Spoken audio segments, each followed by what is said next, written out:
What's good, people? It's Jem here.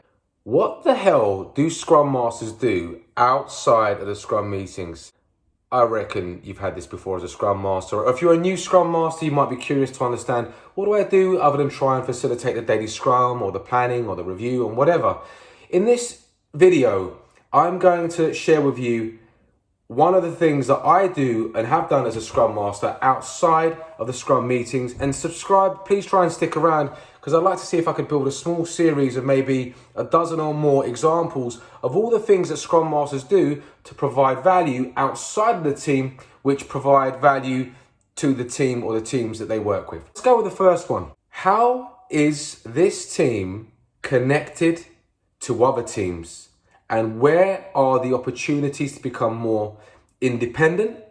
And for those things that we can't change, how do we manage it better? A little bit of a premise here. Let me just set the scene. No man is an island, right? So what I'm trying to say is, in most organizations, your team or your teams are going to be interconnected in some sort of way with other teams. But the question is, interconnected how? We want to be able to understand if we have dependencies or if we're interdependent. And these things are different. I am dependent on my wife helping me to get the kids to bed at bath time. This is because I don't have the skill and the knowledge to keep them in order before bath time. So for example, I might be feeding them the wrong things.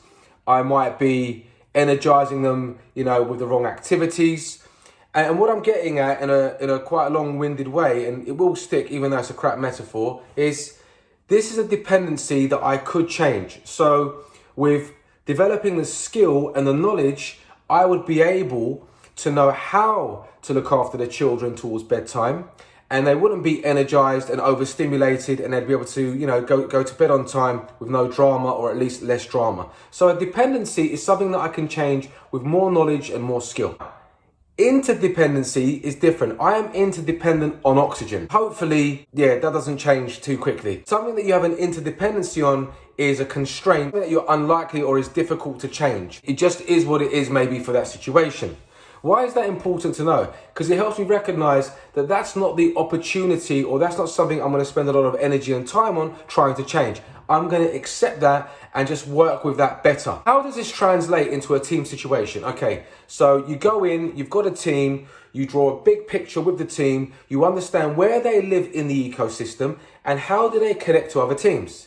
The next thing we want to start to understand is, okay, what is a dependency? What is an interdependency? In other words, what are the things that we could perhaps challenge and improve? In other words, our team, we are dependent on teams, A and B, and we're team C, and we're dependent on them because we lack the skill and lack the knowledge. So are there opportunities for us to upskill to reduce that dependency? And you've got to tread carefully here, because politically there could be sensitivity. So you have to gauge what the opportunities are from the people around you. And you want to be able to demonstrate, if we want to reduce the dependencies on teams A and B, how does that provide value to all of us in the value that we're delivering? So you've got to be mindful on how you approach that. Now, what are the interdependencies? In other words, teams E and F, these are other teams that, we can't change the situation, because that's the oxygen metaphor.